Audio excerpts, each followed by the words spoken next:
Hello, I'm Amanda Ray Marino, Public Affairs Officer for the U.S. Army Corps of Engineers, Logistics G4 Millington in Millington, Tennessee. And I am Warner Buckman, a biologist for the U.S. Army Corps of Engineers in the Charleston District. Welcome to the Build Strong with Us podcast, where we give our listeners an opportunity to learn more about the diverse people, mission impact, and career opportunities our personnel experience within the U.S. Army Corps of Engineers. In this edition, we have the chance to talk to U.S. Army Corps of Engineers Florence Kessel with the Caribbean District. Florence has been with USACE for over 10 years and has spent the last 2 years helping stand up the newly formed Caribbean District. In this episode, we get to discuss her path into USACE and the passion for the work that she does, and also what she's learned over the past year. Good morning, Florence. Morning. It's so great to talk to you and catch up a little bit on everything that has happened in the past year, especially since our leadership program with the South Atlantic Division. So I'm so happy to have you on with us so we can share your story with our listeners. Let's first start with your background before the Army Corps of Engineers and your own journey leading to joining the Army Corps of Engineers. What drew you to this organization? Well, it was actually kind of what I would consider a very happy and lucky accident. As is the case with a lot of people. I actually am married to, he's retired now, but an active duty Marine Corps officer, and we were living overseas in Brussels, Belgium. Both of us were actually working at NATO, and I was working first with the State Department at the U.S. mission to NATO, and then took a job with the Department of the Army, also with the U.S. mission to NATO. And of course, as you know, time rolls on, our 3 years there came to an end, and we got orders to Camp Lejeune in North Carolina, which is really near Wilmington, North Carolina. And in that case, since I was a DOA employee, I got put on the priority placement roster, basically. So once we got here, I just started, applying for jobs around, and I matched with a job that was with USACE. And it was really, I had to start reading and do a little research and figure out what this organization was all about. And the more I learned, the more excited I was. And it turned out that, I got the job. And it was with the Programs and Project Management branch. I was actually working directly for the DPM. It was just awesome. Right away, I realized that in project management, you were getting a view of basically everything that was happening. And, I just sort of started getting myself as involved in the, programs and project management world as I could. And that was just sort of how it all started. It's amazing that you got to work directly below the district program manager. I mean, what a cool entry into the Wilmington district. Absolutely. It was great. I was basically her executive assistant at the time. And, Christine Brayman, she was just such a great mentor to me. And, she was all for, seeing what people's strengths were and giving them opportunities to, get involved wherever they could and let their strengths sort of guide them into, the roles that they should really be working in. So Florence, how does the Corps of Engineers mission align with your personal values and career goals? That's a big question, but it seems like it would be really easy to answer because for me, I've always just kind of been the kind of person who wanted to be of service. And I'm happiest when I feel like I'm helping people. And to me, that's exactly what the Army Corps of Engineers mission is. Building resilient infrastructure from civil works to military to environmental programs. Working with the Wilmington district for over 8 years, living in the community where the projects, in the civil works world are in place. I got to work on beach renourishment projects at the very beaches that I go and sit on. And, to me, it just felt very close to home. And, I feel like the Army Corps of Engineers takes on the work that maybe nobody else really wants to do in a lot of cases. And, it's 100%, serving our communities and our nation And so I feel very proud of that. And we actually had the chance to visit one of those beach renourishment projects during the Regional Leadership Development Program, did we not? Yeah, absolutely. We stood right there on Wrightsville Beach. I think you guys got to stay at one of the nicest hotels right there on the beach and really enjoy the literally just standing on the project. It's such an amazing experience with the Corps and Army Corps of Engineers that we really get the chance to experience those projects, live in those communities as we're experiencing those districts, but that also they stand the test of time. It was interesting to see so many of those that might have happened 10 years ago, and yet they're still so influential in the community and they're still being utilized and they're still protecting those areas from whether it's storm surge or, flooding in some other ways. And, for me, especially, being part of the regional leadership development program and getting to travel around at least to all the districts within South Atlantic Division, I just, at each project or each district, the projects we visited, I would, write emails or text to my family or call them and say, you guys would not believe what we're doing. We actually we can help fish get where they are supposed to be. I mean, to me, fish passage or walking inside of a dam, things like that are just really places that if you had asked me 20 years ago, would I get a chance to experience those, I would have thought you were crazy. And it's amazing what all the variety of missions that we can accomplish. Absolutely. And that experience from Mobile all the way through up to Wilmington for the South Atlantic Division was so impressive, from Air Force bases, like you said, to fish passages, to beach renourishment projects, to dam and levee systems. The breadth of what the Corps does is very impressive. Absolutely. So, in your 10 years with the Corps of Engineers, what are some of the significant ways that your work has directly impacted these communities and the environment? I mean, you talked about Wrightsville Beach, but what are some other examples? Well, what I do is, something that a lot of people, it's kind of their least favorite subject a lot of the times. I work directly with project delivery teams as a project scheduler. And I call myself a schedule nerd. I love it. Even in my regular life, I like to keep things on track. So it's kind of a natural fit. It has turned out to be a natural fit for me. And what I think is a truth that most folks can't deny. Without a good schedule, it's really hard to get anything accomplished. So I really feel like I get to directly, impact the projects in that I'm helping those teams sort of come together to turn the plan into actual action and, get it down on paper, give something that the whole team can buy into and follow along with. And then I can help keep on track, and keep telling the story to, district leaders, division leaders, eventually headquarters leaders, that we are actually accomplishing our goals and our mission, and we are actually following through with our plans. Or if we aren't, what are the actions and the steps we're taking to correct ourselves or to mitigate those risks that we've realized or that we might realize. So in that way, while I'm not necessarily an engineer or a technical expert on maybe the types of work that we're going to be doing, I kind of help get to bring all the technical experts together and work with the project managers to develop a reasonable schedule that's going to, give the team a roadmap to success. So I sort of feel like in that way, I've gotten to be involved with a huge variety of projects and really learn what it takes to get some of these things accomplished. That is so wonderful, because we know that the Corps of Engineers' objective is to safely deliver quality projects on schedule and within budget. So you are directly impacting that on schedule piece. So thank you so much for doing that.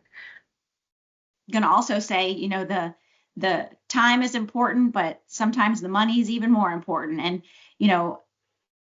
executing and, doing exactly, what Congress has asked us to do with the money that they've authorized for us and appropriated to us is incredibly important. And, we want to prove to them and to the American people that we're doing what they've asked us to do. So scheduling the time and scheduling the money, being within budget and making sure we have sound budgeting is really the cornerstone of what our whole people who are in the position I'm in. That's what we live and breathe every day. I love it. I love to hear that. And I know that the taxpayers love to hear that too. Yeah. So going on to more of a personal level, how does the Corps of Engineers support your work-life balance and employee well-being overall? I feel like I've been very lucky in that the teams that I've worked with, it's been very clear to me that balancing, your home life and your work life is incredibly important. For many years in Wilmington, as I said, I worked with folks who had worked for that district for 20 plus years, and they considered the folks that worked their family too. That sort of camaraderie really helps you be honest with your supervisors and with yourself on the kind of time that you need to take to maintain work-life balance for yourself. Because, I think, Warner and I got to talk a lot about work-life balance as part of that leadership development program, looking at it, from a variety of perspectives. And what it really came down to was it's different for everyone. Everyone has their own definition. And as I said, I've been really lucky to have supervisors who are open to hearing what my definition of it is and allowing me to express it. For me, it's pretty simple. I've got to get outside every day. As my kids say now, I got to touch grass every day. And, whether that's just making sure I get my dog for a walk, going for a run, sitting on my porch in the morning or at the end of the day, once I get home, it's pretty simple for me. And but I have found that as long as I'm, keeping that conversation open with my coworkers and with my supervisors, that it sort of comes easy that way. So as we've talked about this incredible journey that you've had so far, this is always one of my fun questions to ask. Yeah. What do you think is the most useful piece of advice that you've received? The most useful piece of advice I've received is to be open to saying yes to things, even if they seem a little bit scary, even if they're things that aren't within your job description. It's easy to sort of stay in your lane and just kind of keep doing the same thing all the time. But for me, growth only comes with a little bit of discomfort. And I know that's not the same for everybody, but you could kind of look at it a little bit differently. Maybe discomfort has a negative connotation. Maybe it's just, like I said at the start, sort of doing something different. And, an example of that, I was encouraged by leadership in Wilmington District at the time to seek out, developmental assignments and details. And an opportunity came up with headquarters with the regional integration team at headquarters. And, they basically do a quarterly rotation where they bring in somebody from the districts to act as, a temporary sort of assignment, a liaison, so to speak. And it gives somebody from the district an opportunity to really get to see how headquarters works, and vice versa. The headquarters is also getting somebody who's really fresh from the district, keeping, district perspective fresh for the headquarters team. Being sort of, non-technical and in programs and project management, I was a little hesitant. I remember the opportunity came around and I didn't go for it one year. And then I got to hear about the person who did, and I thought, wow, man, I think I could do that. And so I did. The next year came around, and luckily with the support of my supervisor and the district leadership, I had the opportunity, and it was one of the best things I could have done. It really was just an eye-opening experience. It was a great chance for me to learn more about what USACE does, or what the Corps of Engineers does as a whole.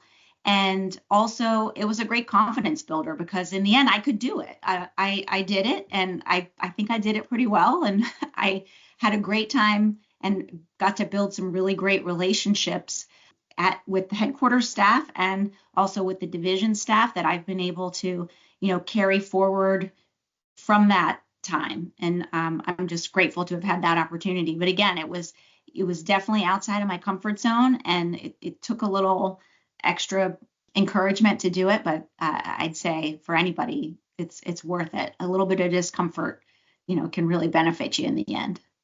And you took another one of those leaps as well, jumping into a brand new district that was being formed. So even that jump into the Caribbean district must have also been one of those stretching yourself beyond your comfort zone and that growth period.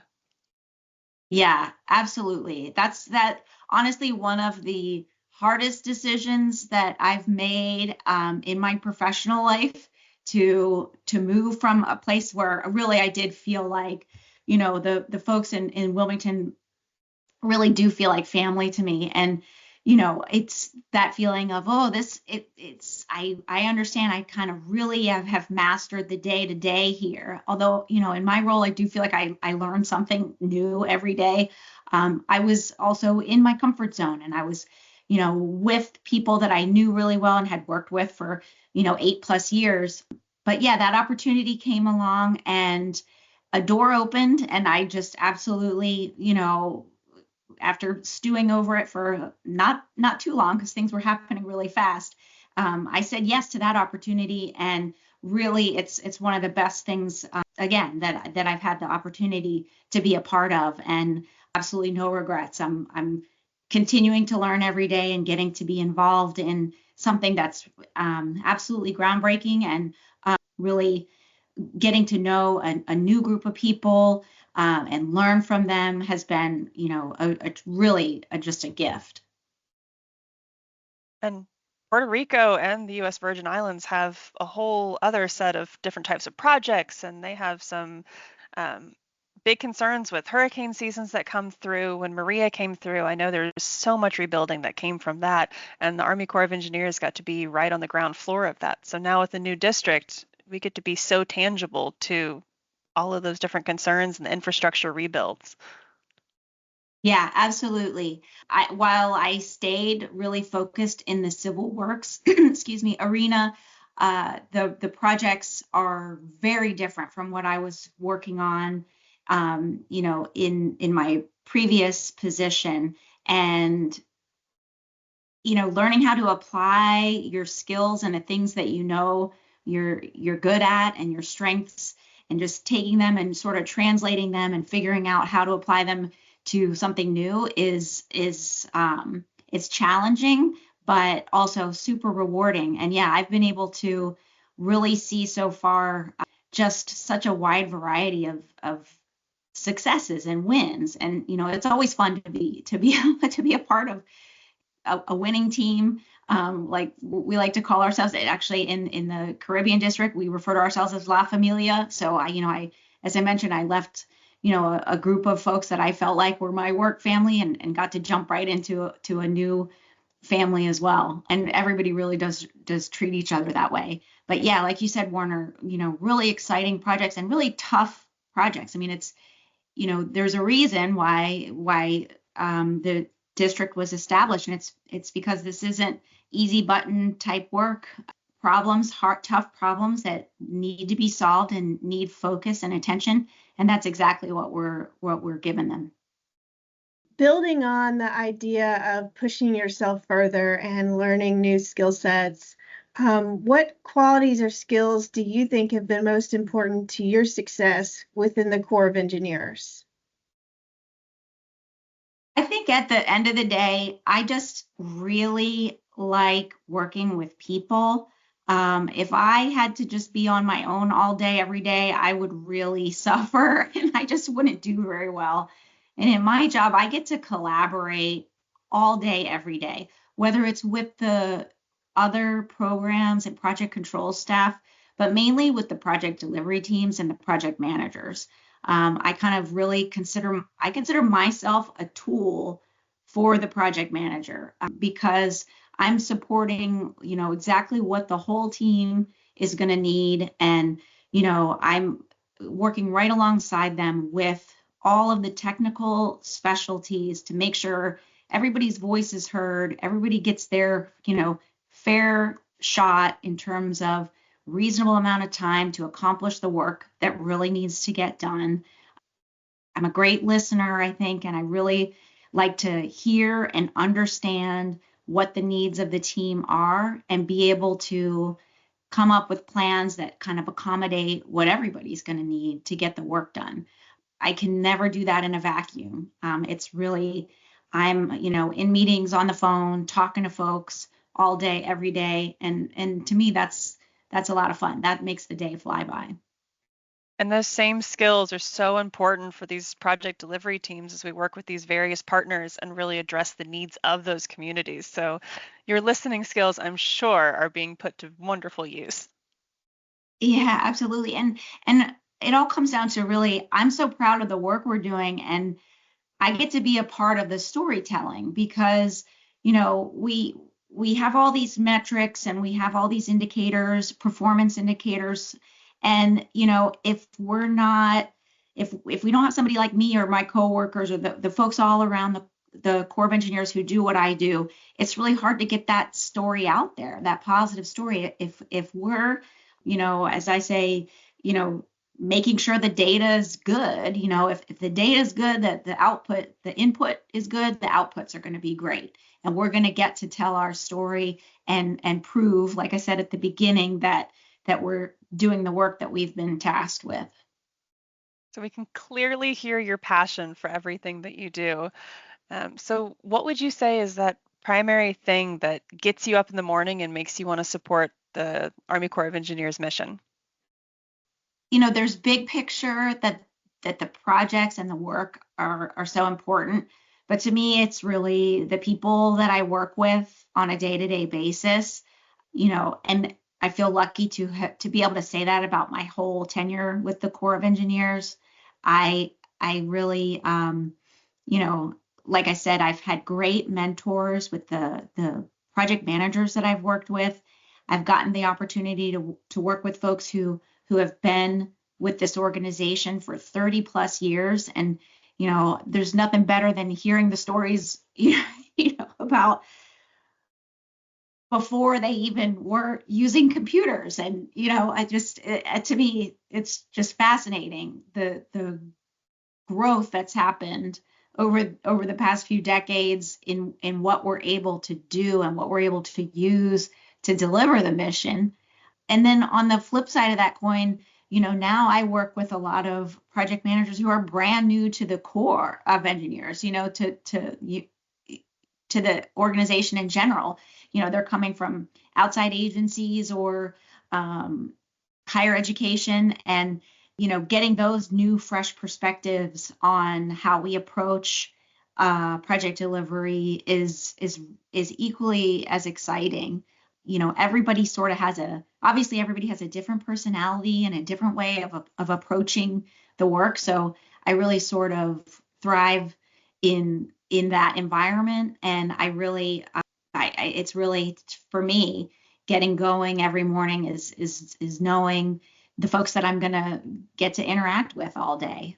And, the great projects and the mission that we're delivering is kind of always there in the background as something to be really proud of.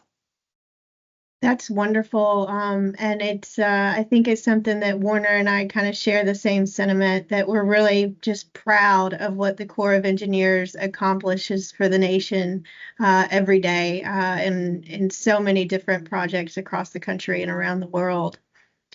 So speaking of, projects and the specific things that the Corps of Engineers does every day all over the world, thinking back over your past 10 years or so with the Corps of Engineers, can you share what you think is probably your most memorable story or memorable project or experience that exemplifies the spirit of the Corps of Engineers as SAONs? Yeah, absolutely. I mean, there are so many to choose from. One in particular was the South Atlantic Coastal Study, which was funded, I'm pretty sure, by the Bipartisan Budget Act of 2018 in response to those major storms that hit primarily the South Atlantic Division and projects there. And it was a just massive study undertaking that, before that, I had worked on plenty of investigations funded studies that, were basically strictly, limited to the Wilmington district's area of responsibility. And this was basically like taking that and blowing it up on a much more global scale, in that every district in the South Atlantic Division was participating in this study. It was a comprehensive look at coastal storm risk management up and down the southern United States, up and around the Gulf, including U.S. Virgin Islands and Puerto Rico, and looking at the effects of storm surge, sea level rise. I would never be able to give it the time in this short interview that it really deserves, and I'll just sort of backtrack that and say that, to me, what was so exciting about it was that I was suddenly a part of a really large team. And what that meant was, as I said before, I thrive on collaboration. Well, this was collaboration on a much larger scale. We had basically an executive leadership team, PDT, project delivery team, so to speak, that sort of governed the project. And then every district in the South Atlantic Division also had a project delivery team working on, sort of their portion of the focus areas of the study. And, what that meant for me as a part of that executive primary team was I was kind of managing the schedule and budgets for not just the one team that I worked with, but for all 5 teams, and keeping sort of everybody on track. And so that meant I got to interact with the project managers and the teams in every district within South Atlantic Division. And, while that was somewhat overwhelming at times, it was also just really exciting, and kept getting more exciting as we realized, wow, we're really doing this. We're doing this on time and within budget. And I think in the end, that was an $18 million study in that range. And we did. The team delivered, I think maybe even early. I maybe shouldn't be quoted saying that, but at least on time and within budget, and an outstanding project that is still out there. I actually reference it, still regularly in the work I do now. So just the sort of the scale of that was really challenging and exciting and rewarding to be a part of. Do you have any stories you'd like to share about standing up the Caribbean District? One team, one mission, as the phrase is for the Caribbean District. How interesting that must have been to be a part of, not only, like you've said before, this groundbreaking experience, but also a whole new lens of what the Army Corps of Engineers can do. Yeah, absolutely. I mean, in terms of rewarding, it's really hard to even classify, because it has been such a unique opportunity, to come together with, folks from all around the Corps and from outside of the Corps who have come to be a part of this team. We started as Task Force Viper, Task Force Virgin Islands and Puerto Rico. And really that was just sort of the first step in what has been this sort of massive process. And, things don't always happen this quickly, kind of in the work that we do. And to see a group come together and really be so focused on making sure that we get this right, and that we keep delivering to the stakeholders and, to the communities, while also taking care of such an administratively large job, basically. Even just standing up and separating our automated information systems, all of our financials, all of our schedules. And there is no real easy button for that. It's sort of like peeling back, every layer of an onion. We've sort of learned, over the past couple years as we go. With each thing you sort of accomplish, you find there's something else that you're still going to have to sort of master.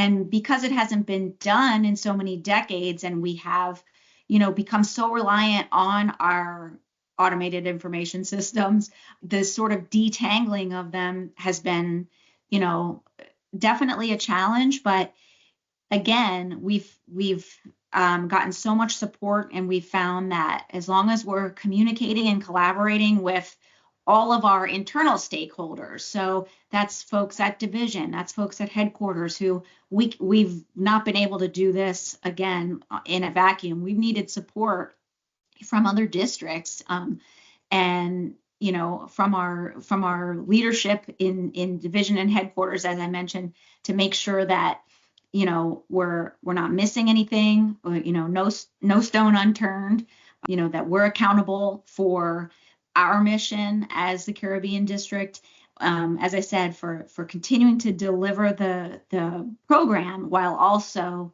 doing this massive amount of it's like we're building our house while we're running the HOA, so it's kind of like doing two things at one time, hand in hand.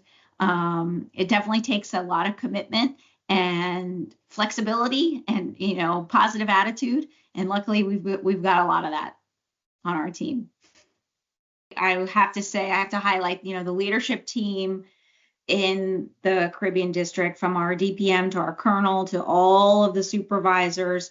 It really does. It takes that positive, celebratory almost outlook. Like, we definitely celebrate our wins. As an example, in all of our PRB meetings, our project review board meetings, if something goes right, our DPM, she's got a cowbell and she rings that cowbell. It's kind of like, let's if we're doing something right, let's make sure we highlight that and celebrate it. And that doesn't mean that we don't have struggles and challenges along the way, but in terms of keeping morale high, and keeping people focused on delivering, it definitely starts at the top. Seems like you guys very much embody that one team, one mission. Absolutely. So Florence, thank you so much for your time today and sharing your story with us. Is there anything else you feel like our listeners should know about the new district or about your wonderful journey? Nothing too specific, Warner. I really just encourage people, like I sort of said at the outset, to look for those opportunities. We do a lot with a little in the Army Corps of Engineers, I think, and because of that, I think it really is up to every individual to really be looking out for opportunities for themselves and for those new challenges. I would say, don't wait around. You kind of have to go out and seek them, and they're there though. And don't be afraid to say yes to those opportunities, and to really explore, like you guys have mentioned, all of the great work that we're doing. There's so much out there, and I just encourage folks to take advantage of the opportunities that are here within the U.S. Army Corps of Engineers. It was so great to catch up a little bit, and I'm sure we'll catch up more. We appreciate all that you do for the Army Corps of Engineers and our nation, and we thank you so much for being a part of our team. Absolutely. Thank you both for the opportunity to talk with you today. And thank you to our listeners. If you would like to submit a question for an upcoming edition of the Build Strong With Us podcast, please email us at buildstrongwithus@usace.army.mil. Thank you so much.